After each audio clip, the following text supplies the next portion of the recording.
Hi, Brooke. Hi. Thank you for being here. Thanks for having me. Yeah, congratulations also on being part of our Ones to Watch. Thank you.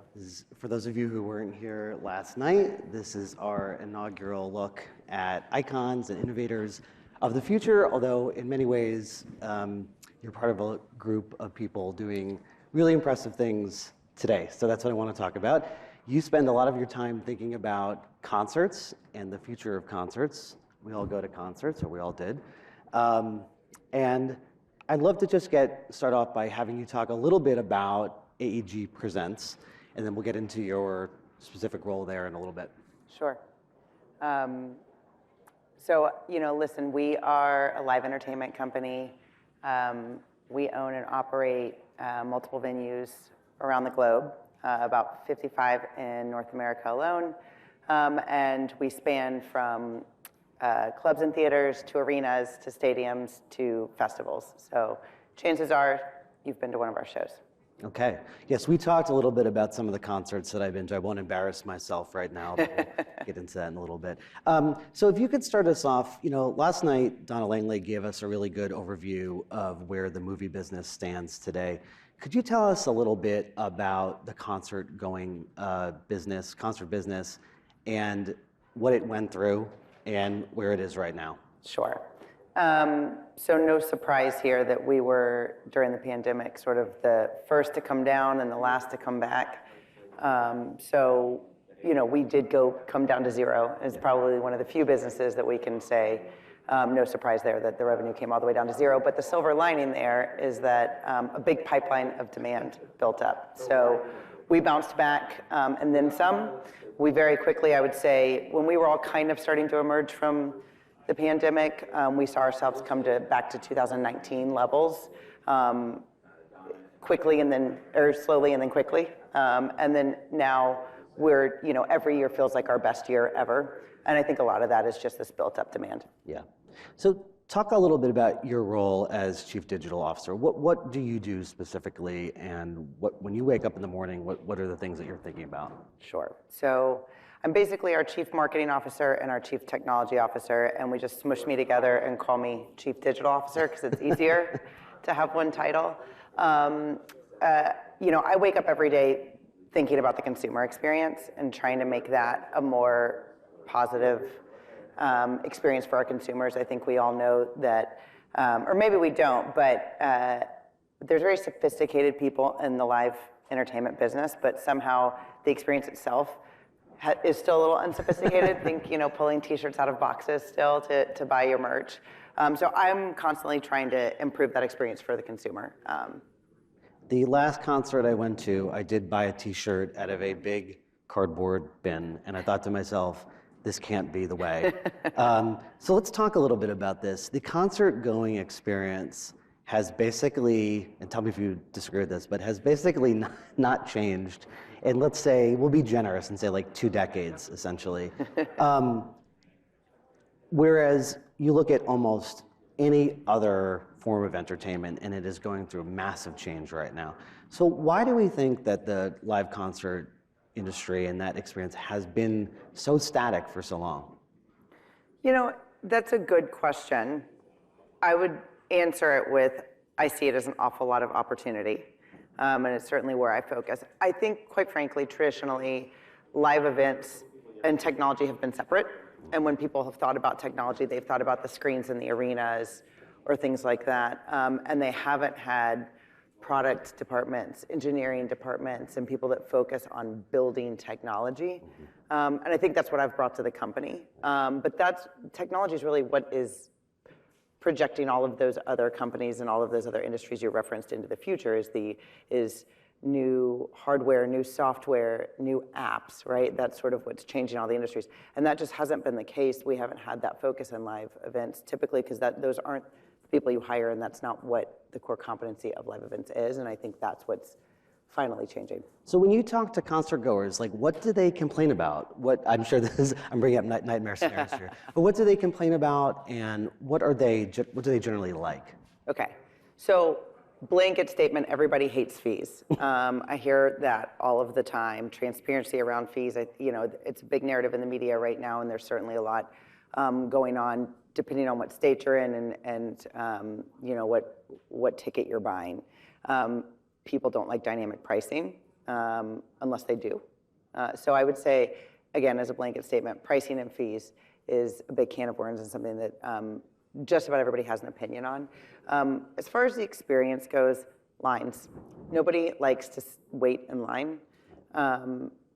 Nobody, and I would say the other thing that they're looking for is convenience. So lines, things, all of the things that might not be the show itself, but contribute to the experience. So where am I parking? How am I getting from where I'm parking into the venue? How do I get my beer or my pizza? Where am I sitting? What do I do if I don't like my seat?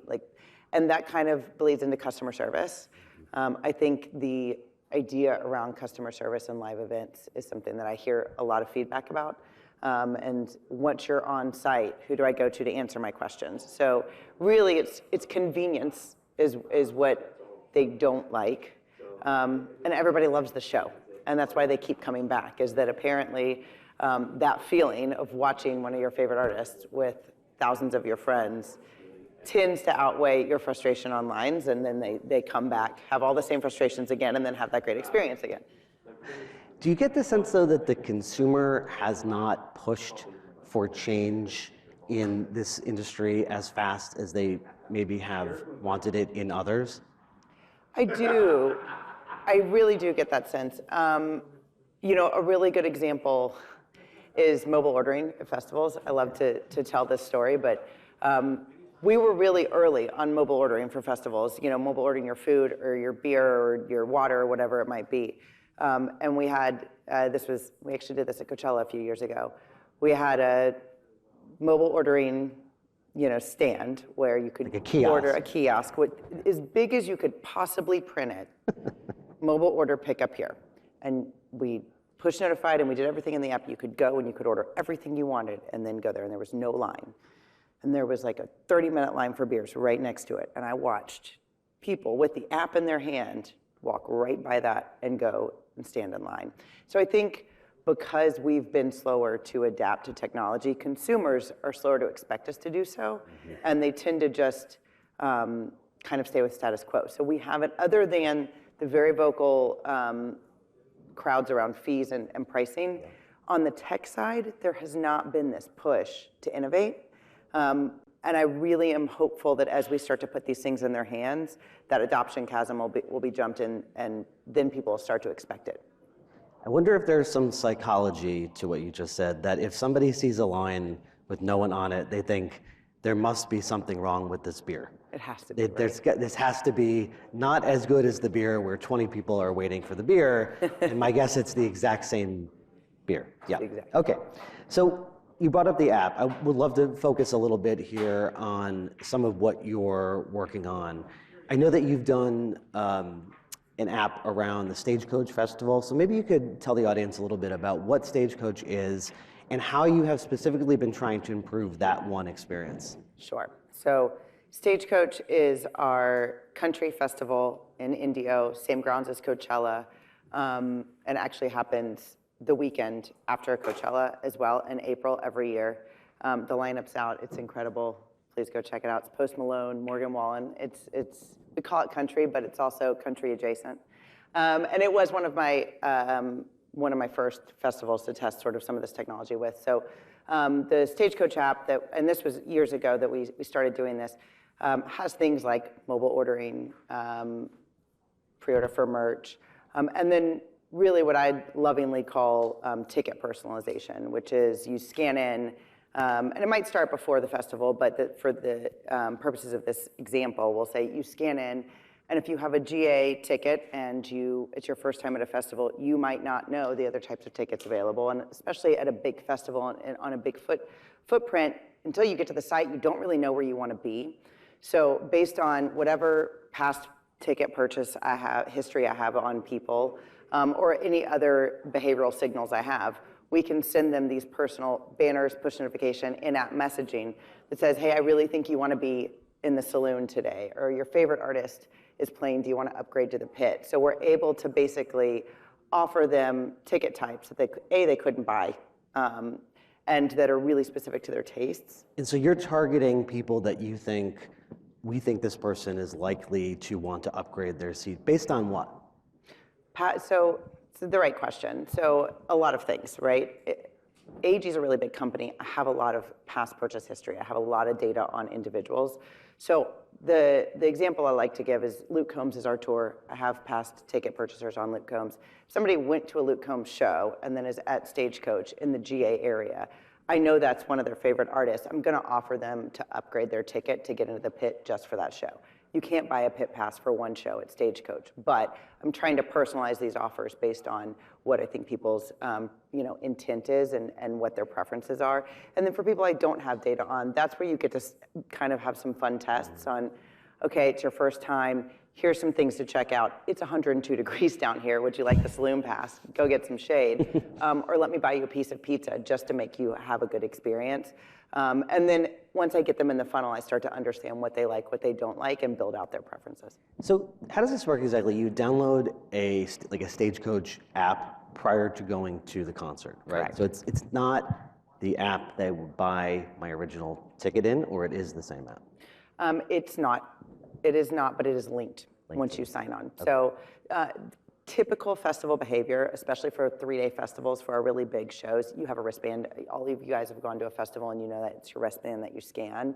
So this has been a place where I can add a lot of value without being disruptive to the user behavior because everybody's already getting a wristband. Everybody's already has to download an app in order to register their wristband. So I've just been able to add a lot of technology into the app that everybody's already downloading to register their wristbands. Got it.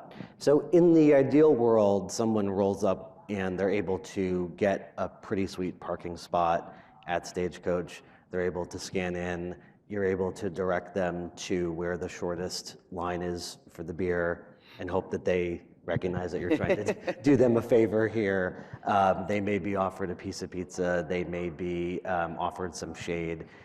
I'm just curious, so this is Bloomberg. I have to ask this question. Has all of this been working? Have you seen an uptick in, I assume when someone is offered a better seat or pizza or beer, equates to money. So I have to ask, have you noticed that this has changed spending? Yes. Has it gone up? Yes, it's been wildly successful, I would say, which has allowed us to continue to invest in the technology. The festivals is easy, right? Because they're with us, the big festivals, at least, they're with us for 3 days. So people's behavior, like what you want on a Friday might not be what you want on a Saturday. And if you think about, again, the way that people buy tickets, they buy a one-time 3-day ticket.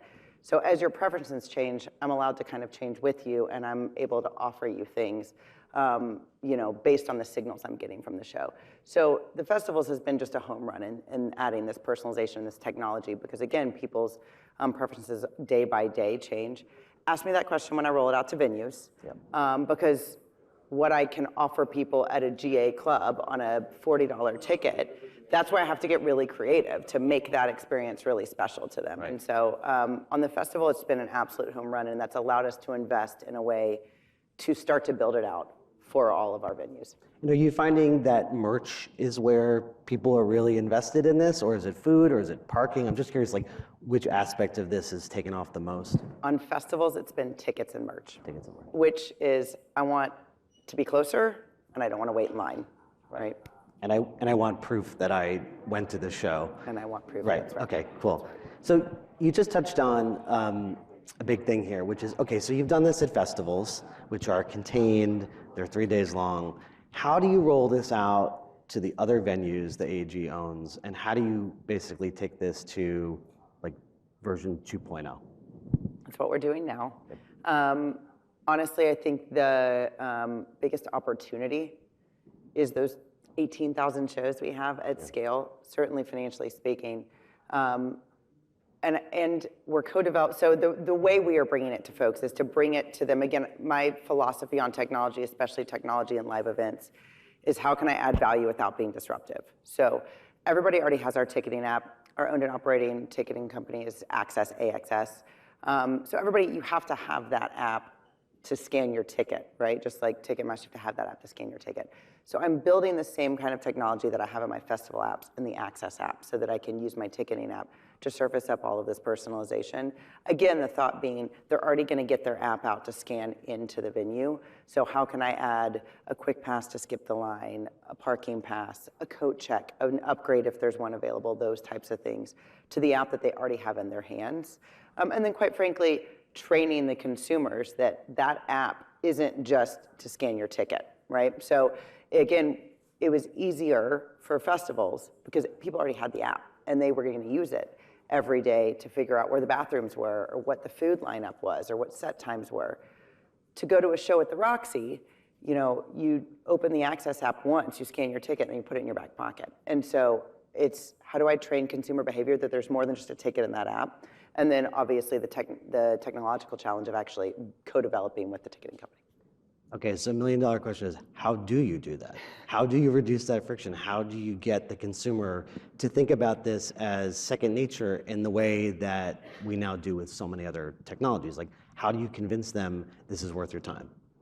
So some creative marketing helps. The technical stuff is built, right? What I lovingly call the plumbing, that's done. I can do this, I can turn it on in the Access app now, but it doesn't matter if no one's seeing it. So I think this year we'll spend an awful lot of time marketing, branding these offers, and then the big difference for venues than festivals is gonna be training them to look at it ahead. So I'll give you the most obvious answer, but again, probably the least disruptive one. Everybody gets a know before you go, because they wanna know what time does the artist go on and where do I park. They're used to opening this. Everybody opens those emails because it has very important information. So I'll start there, right? I'll start training them there. You might have an upgrade available. So it's kind of baby steps. You start to do it with what their behavior already is. You kind of add into the value chain of what the user is already doing. And then if you improve that experience, it will take on. Right? Consumers are very smart if you can add value to them. Yeah. So I think that's really the challenge for the next year. The tech build is done, but it's marketing and consumer adoption and trying to fit in to what they're already doing.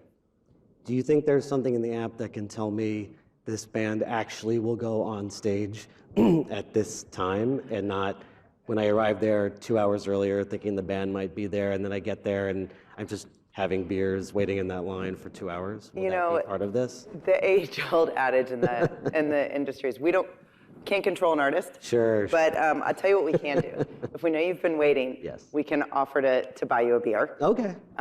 Or we can let you know, hey, they're not coming on. Got it. Right? Okay. You'll be waiting, please go to this lounge or whatever. So it's just another communication channel to try to make your experience, reduce the friction. Got it. Okay, thank you. I want to shift gears a little bit. As I'm sure you're aware, because you'd have to be living under a rock not to know this, but this weekend, Taylor Swift is going to be releasing a movie of her concert. My sense is that this is being done so that instead of tens of thousands of people going to see her shows, millions of people could do this. I believe Beyonce has one due out later in the year as well. I'm just curious, how do you think about the concert going experience beyond the actual concert? And do you see this and things like the Sphere in Las Vegas as being the future of concert going? So it's a really good question. I think this Sphere specifically has obviously changed the live business, but the reason, to kind of bring it full circle to your original question, to be honest, the reason that business hasn't changed is that things like that, the models don't pencil, right? Like a mid-level artist can't just tour the Sphere. You have to be able to invest in the production specific to the Sphere. And we can't route a tour through the Sphere. It's not like they can play crypto.com. Because it's a residency model, right? It's a residency model. So I think they've changed the residency model 100%. And it'll be very interesting to see what that does to the ecosystem of tours. If some people decide it might make sense to go do a residency instead of a tour, I think that it'll be really interesting to watch that play out, to be honest. As for the movies, I certainly think it is and with all of the streaming partners available, I certainly think documentaries and movies around the concert experience is something that will be around, but it's been around. People have been doing this. Beyonce did a great documentary around Coachella that I'm sure everybody watched on Netflix, right? Those are the types of things that are home runs for home run artists. Right. And for all the touring artists, the working musicians that are just trying to play gig to gig, that's just not available to them yet. And so while, I could build a website and stream Taylor Swift's, movie and get 1 billion views. Right. Taylor Swift. So the big artists, I think, will continue to do those types of productions, and there'll always be demand for it. The question for me, and I think the most interesting opportunity, is how do we bring opportunities to kind of the working tour artist that's more mid-level that's playing 4,000 seaters, right? Because they're not going to sell out the Grove. And so I think that's kind of a hardware question. Got it. Well, Brooke, thank you for joining us again today. This has been a pleasure. Very nice to meet you. Thanks for having me. You're welcome.